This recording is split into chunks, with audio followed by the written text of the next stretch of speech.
bukan sekedar kuota haji begitu saja ya, yang kita pahami ya, termasuk peralihan dana itu juga kan jadi masalah gitu ya. Terindikasi ada 313 miliar loh, miliar. Allah, duit semua tuh ya? Itu duit semua. Kalau saya sangat mendukung apa yang dilakukan oleh DPR terkait pelaksanaan haji ini. Kalau memang diduga ada indikasi korupsi misalnya, ya harus diusut juga, harus pansus sudah benar menurut saya begitu ya. Karena mau tidak mau DPR itu kan wakil rakyat. Ya. Padahal yang berhaji itu kan rakyat. Kumpulkan uang sedikit-sedikit nabung ya. Seperti itu, dan itu saya alami sendiri. Padahal saya sendiri masih bertanya-tanya sampai detik ini. Saya daftar itu 2012. Itu aja kalau kita secara logika bahwa uang kita dimasukkan di bank itu kan berbunga-bunga kan begitu ya. Iya. Kemudian ditunda menjadi tambahan 3 tahun, itu yang 3 tahun. Iya. Yang lebih dari itu, di mana ini uangnya kan gitu kan. Nah, kalau sekarang ini kemudian ada peralihan mestinya dari reguler kemudian jadikan haji khusus atau furoda, nah, pasti ada sesuatu yang hilang dari dana itu kan, begitu ya. Ya betul penjelasan Kiai Lutfi Basori tadi. Kalau misalnya beliau berangkat 2024, harganya masih katakanlah biar gampang hitung 50 juta misalnya, ya kan?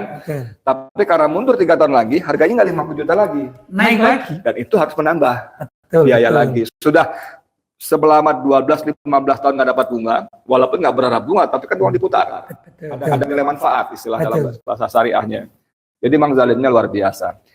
Nah, ini saya ini berangkat. Saya dengan istri saya, berarti kan 2 orang. Bagaimana dengan pasangan suami istri yang lain-lain? Tentu kan banyak yang ditolong. Makanya betul kata anggota Dewan itu zalim. Mereka mengumpulkan uang sedikit demi sedikit supaya bisa berangkat haji, kemudian karena jatahnya dialihkan kepada orang-orang yang sangat kaya, kan bisa bayar 340 juta kan orang kaya, gitu kan? Maka zalim. Nah, NU melahirkan partai namanya PKB. Sekarang ketua PBNU muring-muring. Ini PKB sentimen nama adik saya. Gimana nih? Karena ketua PBNU kan kakaknya Menteri Agama. Saya tidak menilai PKB sebagai partai yang dilahirkan oleh NU. Ya. Tapi PKB ikut gebrakan terhadap pansus haji ini, saya sepakat gitu ya. PKS misalnya ikut pansus ini, saya sepakat. Jangan kan gitu ya. Yang partai nasional, mau Nasdem, mau PDI, mau Gerindra, kalau ini urusan umat dan akan mengadakan pansus, ada kemungkinan korupsi, pasti saya sepakat itu. Jadi tuduhan PKB sentimen itu nggak benar sama sekali. Kalau saya tidak melihat itu. Apalagi saudara sekalian, pansus ini kan kerja bareng, bukan cuma satu partai. Betul. Kenapa yang nggak dibilang Nasdem sentimen misalnya gitu ya? Ya itu. Jadi yang sentimen siapa sebetulnya?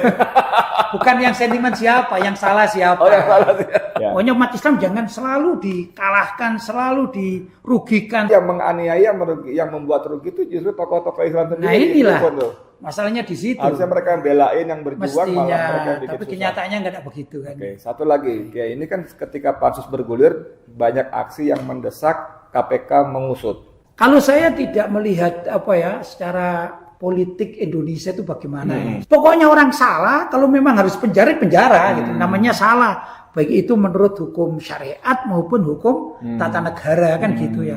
Kalau dalam hukum syariat, kalau mencuri ya potong tangan gitu. Kalau tidak bisa potong tangan minimal penjara kan begitu ya. Hukum negara bagaimana orang mencuri? Korupsi kan mencuri. Kalau memang terbukti korupsi ya penjara kan gitu.